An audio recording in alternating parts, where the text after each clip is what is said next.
Deep in the darkest corners of the internet lies a YouTube channel that is beyond what is known to man.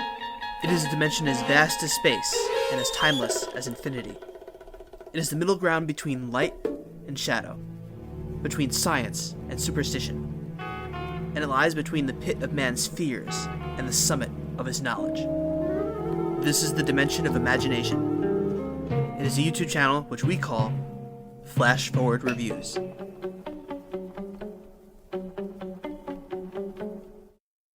The Gingerdead Man was released in 2005 and was directed by Charles Band.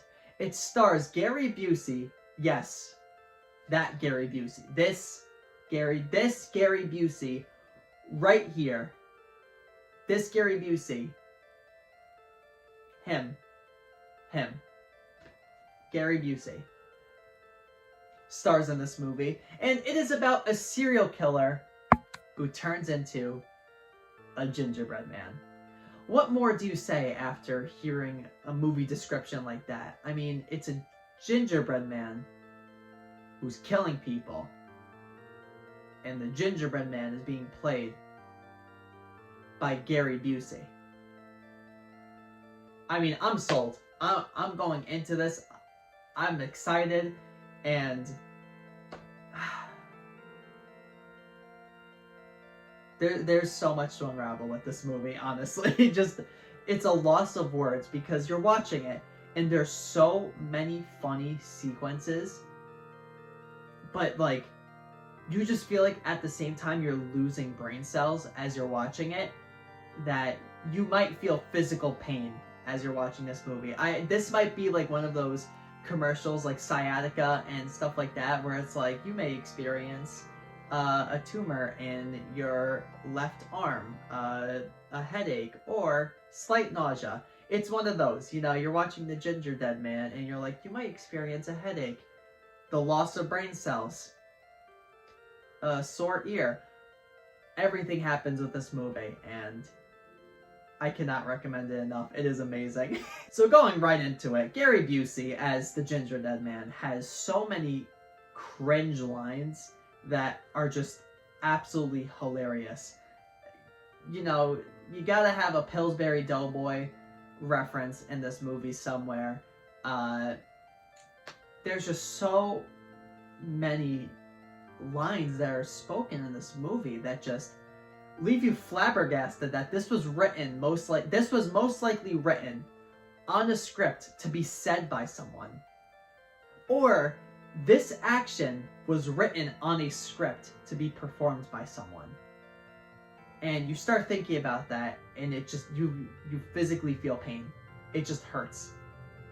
But it's worth it because the movie is amazing because of it. I want to show Austin Michael this movie really bad, and you guys know Austin Michael. He's been on a few reviews, but he's a little scared of the cover of the movie, so he won't watch it with me. But one day, I promise you guys, one day I will get him to watch it, and we're gonna do a review of it together. But right now, you know, this will be a conversation between me and you guys about this movie. And if you've seen this movie, then you know why I'm laughing so much, and it's because this movie is utter dog shit.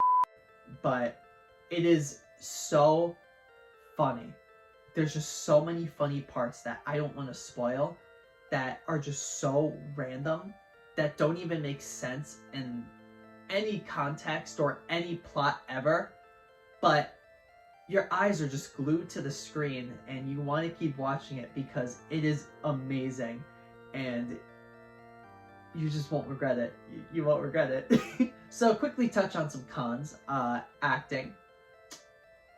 Honestly, the effects aren't terrible. I gotta be honest. The scene where he's coming alive in the oven, we're not even gonna talk about that. The effects are god awful. But in terms of like the puppet that they used for the Gingerdead Man, not bad. Honestly, it's not terrible. I've seen so much worse. Honestly, at this point, I've seen so much worse. But yeah, the effects in the oven, we're not gonna talk about that. That's That's dog water. That's not even dog shit. That's dog water. But yeah, we've already mentioned all of that. The script, terrible. What else? What else is there? Ray said acting. I feel necessary to say acting again, honestly. So we're gonna put acting twice on this list. Yeah, just everything about this movie is really bad, but it's a very enjoyable experience. So get together with some friends, get drunk, I don't know, do whatever you want to do, just watch with some friends and have a blast. Have a blast. So, overall, I would give the Gingerdead Man a Gary Busey out of 10. And I recommend it. If you're going to watch it with friends, I recommend it. If you're watching it alone, then I'm sorry, that's really sad, honestly, but don't watch it alone. I don't know if you would have the same experience with this movie if you don't watch it with friends. So thank you everyone for watching this review, and be on the lookout for more reviews in the future. The next one that's going to be on Fan Favorite Friday is going to be Shocker by Wes Craven. So be on the lookout for that, and maybe somewhere in between, Venom, Let There Be Carnage will be reviewed. I haven't seen it yet, but I plan on seeing it in the theater sometime. So somewhere in this crazy month of October, you will see a review for that. So be on the lookout for it. But let's flash forward to the next review. That was really bad.